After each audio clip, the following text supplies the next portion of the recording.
क्या बात आहे, वा. बायकोला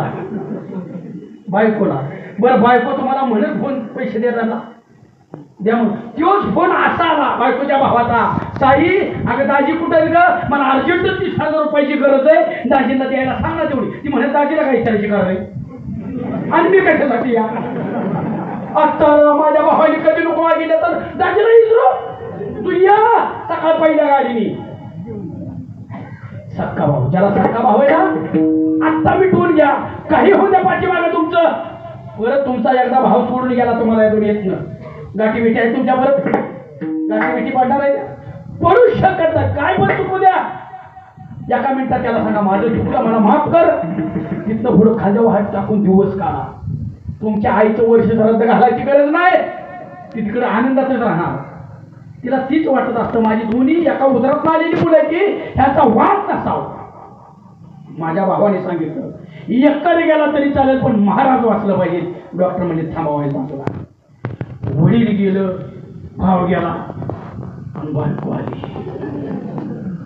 आय आय आय आय केस मुकळी सोडलेली, झोपी टोपलेली, बदल खाली पडलेला, आरडतच डॉक्टर.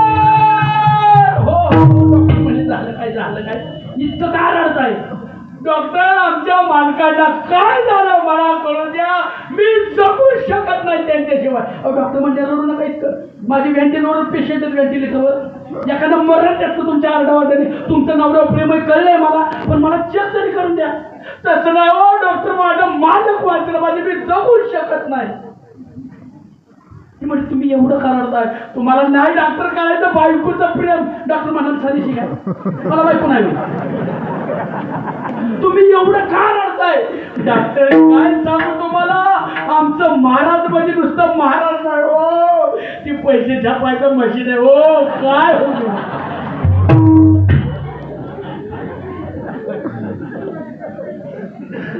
कसं आहे बायकोचं प्रेम नाही रे, नाही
लक्षात असू द्या. त्यांनी तुम्हाला जन्माला घातलंय, 84 लक्ष जीव त्यांनी निर्माण केलेला आहे, सगळ्यांची काळजी त्याला लक्षात असू द्या.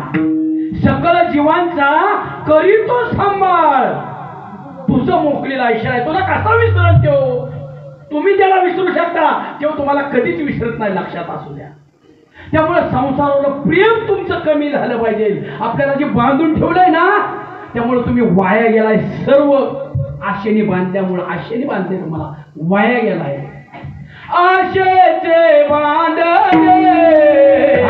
तुका म्हणे वाया गेले,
आपल्याला आवडून धरलेलं आहे. त्यामुळे आपण भक्तांची यादी बसत नाही. मग भक्त म्हणायचं कोणाचा? भक्त म्हणावे तयासी जोन गुंते आशा पाशी, किंवा अहंकार निरसला देहभाव पालटला. त्याचबरोबर भक्ताचं दुसरं लक्षण आहे निंदा अथवा स्तुती न आवडे. मग काय आवडे? पाहता परब्रह्म आवडे. फक्त देवच त्यांना आवडतो. हे खऱ्या भक्ताची लक्षण आहे अभंगाच्या पाहिजे. भक्त त्यांना म्हणायचं आशा पाशाला बांधत नाही, काहीच करू शकत नाही, मायेला त्यांना काहीच करू शकत नाही. असे भक्त संत आहेत. त्याचा विषय नारायण झालेला. कोण आहेत असे? कोण आहे? पाहती पांडव अखंड वनवासी, परी त्या देवाशी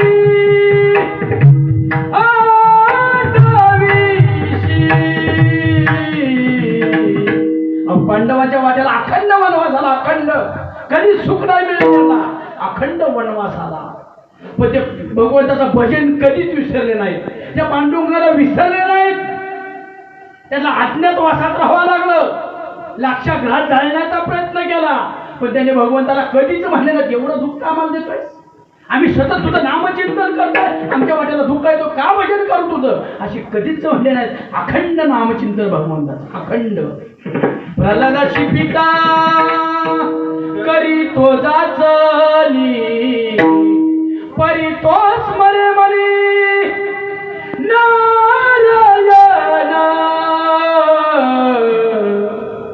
समाजाने मारून द्या. स्वतःचा बाप भगवंताच्या भक्तीची आड आला. भक्त प्रल्हादाला तो नाव घेऊन देत नव्हतं देवाचं, पण ही बाळ नाव घेतल्याशिवाय राहतच नव्हतं. त्याने सगळ्या राज्यात करून टाकलं होतं देवाचं नाव घ्यायचं. नाव न घेऊ देवाचे हे ब्रीद त्यांनी बंद केला होता. माझ्या राज्यात देवाचं नाव घ्यायचं नाही, पण घरातच पोरगं नाव घेतो देवाचं. आता करायचं काय? मारून टाका म्हणजे मारून टाका ह्याला. स्वतःच पोरगं मारून टाका म्हणजे. सर्पाच्या विहिरीत टाकलं, सर्पांची फुलं झाली. काट्याच्या भ्यासात टाकलं, काटे विरून गेले. उकळच्या तेलात टाकलं भक्त प्रल्हादाला, तेल शिथिल झाले. उंच कडावरून टाकलं, भक्त प्रल्हाद हाय कशी राहिली. का? विषय तो त्यांचा झाला नारायण. ते दुसरं काही सुचत नव्हतं. मला सांगायचंय खरे भक्त आहे ना, भक्त भगवंताचं नाम चिंतन करा, दुसरं काही करू नका. त्यांनी निर्माण केलंय. तुम्हाला किती दिवस ठेवायचे त्याच्या हातात आहे. तुम्हाला मानव जन्म दिला, त्याने उपकाराचं मोठं. त्या डुकराच्या नाही कुत्र्याच्या तुम्ही ह्याला गेला असता योनीमध्ये, लय भाग्यवाने. त्याची तुमच्यावर लक्ष राहिलं, आशीर्वाद राहिलं म्हणून ही जन्म मिळाला. त्याचं भजन केलं पाहिजे फक्त. सृष्टी त्यांनी तयार केली. सुवर्णाचे मणी केले ते सोनियाच्या सुती ओविले, तैशे मी जगरारिले. तमाय अभ्यंतरी म्या बोलविल्या वेदू बोले, म्या चालविल्या सूर्य चाले, म्या हलविल्या प्राण हले. जो जगाती चालिता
त्याच्याशिवाय वाचवणार नाही कोणी. आता ऐकलं ना तुम्ही?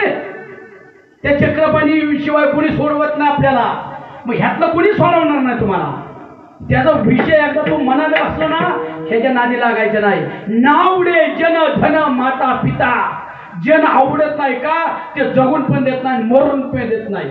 धन आवडत नाही का ते सोबत येत नाही, येताना आलं नाही जाताना सोबत येत नाही. त्यामुळे धनावर प्रेम खऱ्या वागताचं अजिबात म्हणजे त्याच्या प्रेमच होत नाही धनावरती. आणि नावडे जन धन माता पिता. आता तुम्ही म्हणतात एवढं मात्र पक्क पटलं आपल्याला, आईबाप नाही आवडले पाहिजे ही तुम्हाला आवडणार. पण कोणते माता पिता? जे भगवंताच्या भक्तीच्या आड येतील ते माता पिता नावडे असं सांगितलं. नाही तर उद्यापासून घराच्या बाहेर काढता तुम्ही. बाळासाहेबांनी सांगितलं आहे बाप नको आवडावी. तसं नाही. खऱ्या वागताचा विषय आता नारायण झाला ना त्याला ह्यातलं काहीच आवडत नाही. नावडे जन धन माता पिता अभंगाचं दुसरं चरण.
माझी बायको एवढी शाणे नाही. मला समजून सांगितली. आपण दोघंच नवऱ्याला विचारलं नाही. तुमच्या बरोबर मला रातचं बघितल्यावर काय म्हणत्याल का विषय तो त्यांचा झाला नारायण. भीष्माचार्यांच्या बरोबर त्या भगवान श्रीकृष्णाच्या बरोबर द्रौपदी मागं मागे चालायला लागली. ती कुरुक्षेत्रावर चालत होते. प्रेताशी तुडवत तुडवत पाय वळत वंडत वंडत ते जिथं भीष्माचार्यांची छावणी होती त्या भीष्माचार्याच्या छावणीमध्ये भीष्माचार्य निवांत पलंगावरती पूजा करून झोपले होते. आंघोळ केली, पूजा केली, निवांत भगवंताचे नामचिंतन करत झोपले होते. भगवंताचं नामचिंतन चालू होतं. भगवंत त्यांच्या डोळ्यासमोर होता. डोळे झाकून घेतले होते. देवा असाच तू माझ्या डोळ्यासमोर हा. आणि मला असं वाटतंय तू डोळ्यासमोर असतानाच मला मृत्यू यावा. भीष्माचार्यांना वाटत होतं. आणि द्रौपदीने जवळ गेल्यावर सांगितलं दादा तुम्ही इथं कुठं आणलंय मला? इथं कशाला आणलंय? अगं आपले पिता माहिती आहे, त्यांचं दर्शन घ्यायचं, बाकी काहीच करायचं नाही. फक्त दर्शन घेण्यासाठी एक काम कर, तू जा भीष्माचार्य झोपलेले त्यांचं चिंतन चाललंय त्यांचं दर्शन घे आणि तुझ्या हातातली कंकण वाजव, बांगड्या वाजव, वाजल्या पाहिजेत बांगड्या ह्याची काळजी घे. ठीक आहे. आता द्रौपदीला भगवान श्रीकृष्णाला कुणी अडवलं नाही, कारण ती शत्रू नव्हतेच ना. द्रौपदी म्हणजे हस्तिनापूरची मालकीण होती, सून होती हस्तिनापूरची, तिला कोणी अडवलं नाही पहारेकरांनी. द्रौपदी गेली, भीष्माचार्यांच्या पायाला चरण स्पर्श केला, कंकण वाजवली आणि भीष्माचार्यांच्या मुखातून आशीर्वाद बाहेर पडला. अखंड सौभाग्य मोती भव, चिरंजीव भव, तो वर बाहेर पडला. आणि त्याच्या लक्षात आलं कुणीतरी माझं दर्शन घेतलंय. त्याने डोळं उघडलं, त्याने बघितलं द्रौपदी. अबे द्रौपदी, बाळा तू इतक्या रातची कशी काय? त्याच्या लक्षातच गेलं, आपल्या तोंडातून आशीर्वाद काय बाहेर पडलाय विसरूनच गेले. अखंड सौभाग्य होते भाऊ. काय धोका आहे का आता? धोका आहे का? धोकाच नाही, कारण भगवंताला पक्क माहित होतं जिथून प्रतिज्ञा बाहेर पडली तिथूनच आशीर्वाद आला तर हे वाचतील, तरच पांडव वाचतील. द्रौपदीला विचारलं, अरे बाळा तू इतक्या रातची कोण आलंय सोबत? सोबतीला कोणी आलंय? धर्म आलाय? नाही. भीम आलाय? नाही. अर्जुन आलाय? नाही. नकुल सहदेव? नाही. मग कोण आले? तिने असं केलं. भीष्माचार्य म्हणजे बघू तरी कोण आले सोबत. भीष्माचार्य द्रौपदी बाहेर आले तर भगवत असे नाचत होते, नाचत होते, पुढ्या मारून नाचत होते. वा वा भीष्माचार्य वा. का? मनात इच्छा पूर्ण झाली होती. का? माझे भक्त वाचले होते. आणि नाचताना भगवंताला नाचताना भीष्माचार्यांनी बघितलं तर भीष्माचार्यांच्या काकतनं काहीतरी पडलं. काय पडलं म्हणून भीष्माचार्य वाकले खाली उचलासाठी. काय पडले बघायसाठी? ते द्रौपदीचे जोडे होते, चपला होत्या द्रौपदीच्या. भीष्माचार्यांना आनंद झाला. अरे काय भगवंत दयाळू, काय कृपाळू, आपल्या भक्तासाठी तो जोडे सुद्धा सोबत घेतोय, वागवतोय. इतका करुणावंत, कृपाळू, दयावंत भगवान. त्यांना विचारा, भगवान तुम्ही आला? हो. का आता? काय नाही, माझं काम झालं. काय झालं? आता तुम्ही आशीर्वाद दिला ना द्रौपदीला, अखंड सौभाग्याची होती भव, चिरंजीव भव. संपला विषय. ती म्हणले भगवान. भीष्माचार्य म्हणजे भगवान, अहो जिथं तुम्ही दुसऱ्याचं जोड काकत घेऊन वागवताय तिथं भीष्माचार्य जोडा कसा तोडू शकतील? मग कालची प्रतिज्ञा म्हणले ती तुम्हीच आमच्या तोंडात वधवून घेतली होती. मला सांगायचंय त्यांचा विषय नारायण झाला, नारायण झाला. ज्यांचा विषय नारायण होतो ते भक्त होतात. आणि आपला भक्त अडचणीत आला की तो गोविंद मागं पुढं उभा राहतो. आपल्या भक्ताला काही साकडं पडू देत नाही. आपण खरी भक्तांचे रक्षण. जे खरे भक्त भगवंताचे आहेत ना त्यांना साथ द्या. त्यांच्या चांगल्या कामात तुम्ही आडकाठी घालू नका. एक तर आपल्याकडून चांगलं कर्म घडलं पाहिजे. ज्याला मला आलोय त्याला जाऊ दे, तुमच्याकडून चांगलं कर्म घडत नाही. पण जी लोक चांगलं कर्म करताय कमीत कमी त्यांना तुम्ही साथ द्या. त्यांना आडवं जाऊ नका. त्यांना जर आडवं गेला तर तुम्हाला नरकाला जावं लागेल. हा भंगाचं चौथं ज्ञानेश्वर माऊली घ्या. चालते ज्ञानेश्वर माऊली नारायण माऊली ज्ञानेश्वर माऊली नारायण माऊली नारायण माऊली नारायण माऊली हरे तुकाराम तुकाराम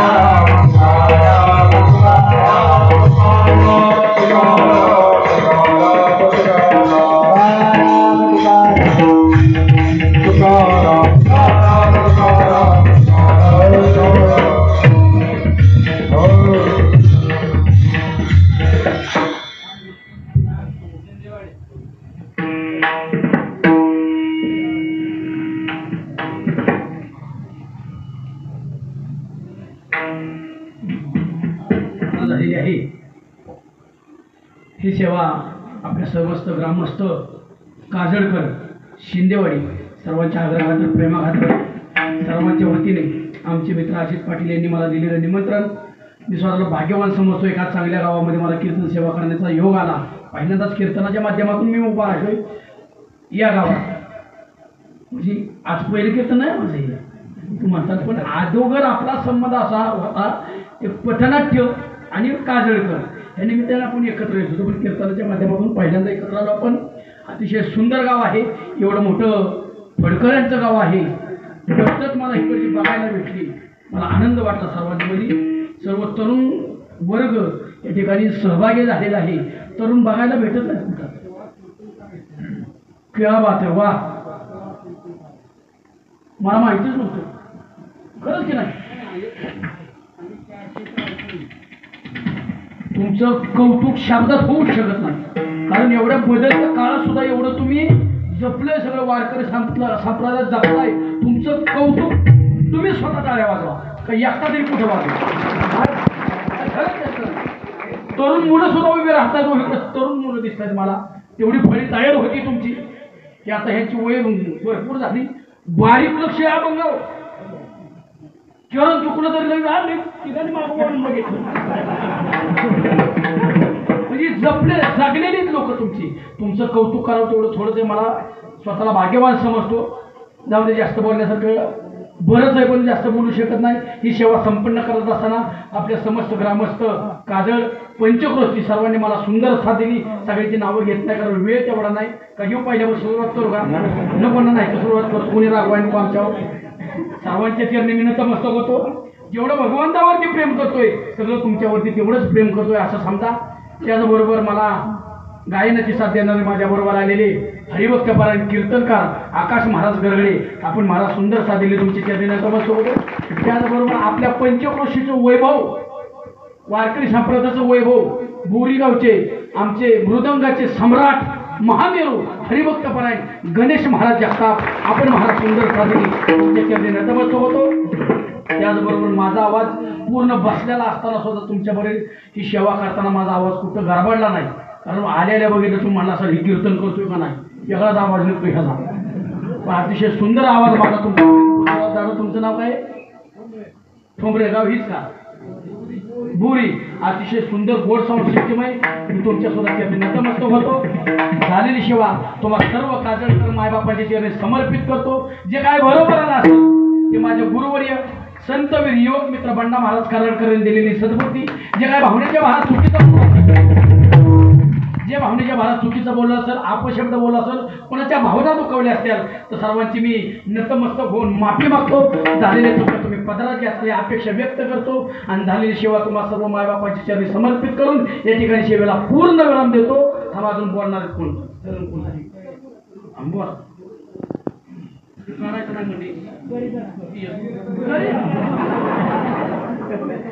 आज या ठिकाणी खरोखरच बाळासाहेब शिंदे महाराजांनी जी आपली